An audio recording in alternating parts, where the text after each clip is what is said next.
Hi, it's Kevin May, the Editor-in-Chief of FocusWire. Hello there. Lawrence Hester, the CEO of FareHarbor.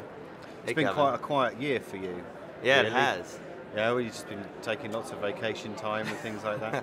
I did just go on my honeymoon. Okay, well, congratulations for that. A little known story is the deal actually closed 2 days before my wedding.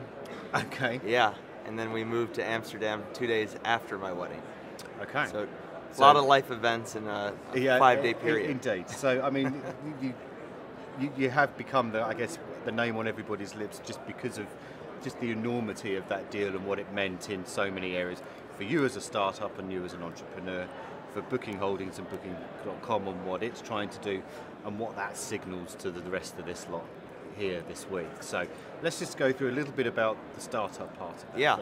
You know, what's the anatomy of that deal? How did it all start? Who did you first start talking to? Yeah, absolutely. I think what was really interesting for Booking was we started talking to them about how we could connect to Booking.com's API. They want to distribute our clients, and that really kicked off the whole process. Started to realize, hey, maybe there's more that we can do. Maybe Booking can actually help us accelerate our business.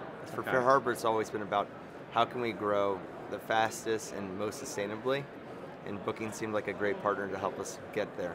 Okay, so when was the first kind of serious conversation? Actually at FocusWire. Oh, okay. Well, yeah, last believe it year or not, the year before? last year. Okay, so 2017, okay. Yeah, not too long ago. Okay, so in those terms, then it actually came together quite quickly. I mean, that's 4 or 5 months or so? You know, that's what everybody keeps telling me, but I think... Which was the longest 4 months of your life. The longest 4 months of my life. Aged about a decade. Right, okay. Well, at least you got married after a couple of months, which is great. But you are now part of a big company. Yeah. So you've gone from being a Denver-based startup with all that kind of startup culture and everything, and now you're part of this enormous organization.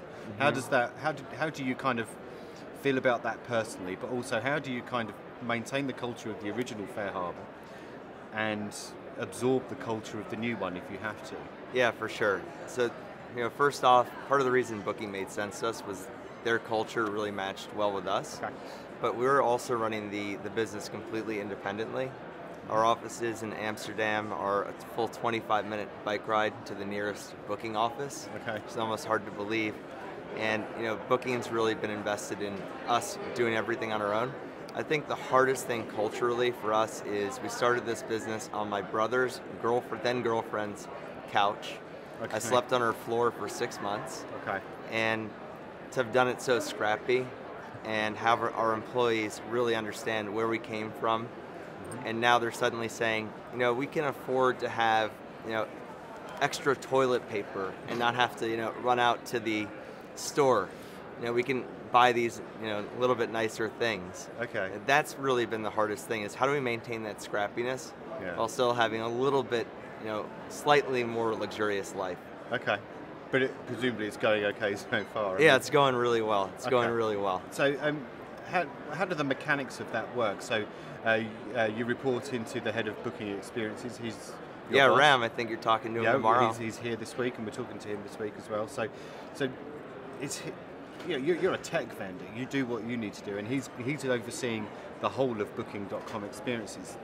How does that kind of work? Are you doing what you did before, but just under their auspices, or how is it all kind of fitting together? Yeah, we're doing just what we did before. Nothing's actually changed from a day-to-day perspective. Okay. It's more, Booking's always asking, how can we help FareHarbor grow a little bit more quickly? How can we give them advice? It was really awesome to talk to Gillian about going from employee number 6 to CEO of a 17,000 person company, and to have her help us understand how to scale our culture, how do we scale our business and maintain processes without anything breaking. That's really what Ram's there to help with. Their experience on that is obvious, but they don't have experience of growing a travel, tours and activities tech vendor. No, so B2B. Yeah, so I mean, how do you continue to grow as a company that's part of this enormous empire? Absolutely, I think that's one of the greatest challenges, because quite frankly, no one's ever done what we've done in this space so far. And we're constantly, entering new territory. Booking for the most part, their background's B2C, we're B2B.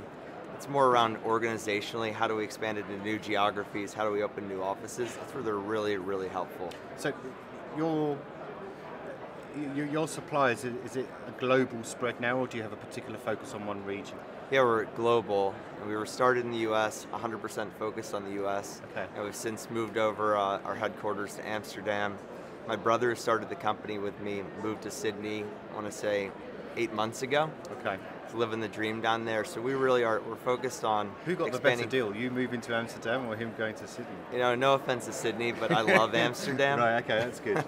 Okay, so, because one of the questions that gets talked about a lot is that, you know, did they need to buy someone else as well to help them do other parts of the world? But I guess what you're saying is that you're going to do it on your own. Is that the idea? Yeah, that's the goal. You know, really when I think about it, I went on a trip with my wife to the island of Sardinia about 3 weeks ago. There are 119 tour operators that we found, and only one was using a software. Okay. Can you believe that? And so for booking or the other OTAs to really be able to sell that inventory, people need to come online. So there really isn't anybody in that space. We're really the ones trying to break into those markets. Okay, so you know, people talk about the onboarding of this wide and disparate sector. I mean, I'm hoping when you were away with your wife, you didn't go around talking to all these people, encouraging them to. Oh, you did? Okay. You know it. But I mean, how is that kind of educating and process going? It's going really well. How do you do it though? Yeah, I think that's why Arival is also so important. It's for everybody to understand that the tour and activities industry. I think Douglas Quimby talked about yesterday being a $160 billion industry. Yep. There's a lot of money left out on the table because tour operators aren't online yet. Actually, when I was in Sardinia, I went and talked to everybody, but we talked to people the morning of the tours we wanted to do, and they were sold out. Okay. If we could have booked online and done it on our own weeks or days in advance, we would have done it. Yeah, that kind of reverses a commonly held theory that most stuff is booked on the day that you want to do it though. So shifting that mindset from don't wait until you get to the destination, do it now is quite a leap in the mindset of consumers though, isn't it? I think so. I think it's a big leap forward, and part of that opportunity that Ram will probably talk to you about is just discoverability of the things you want to do when you get to the destination. Right, okay.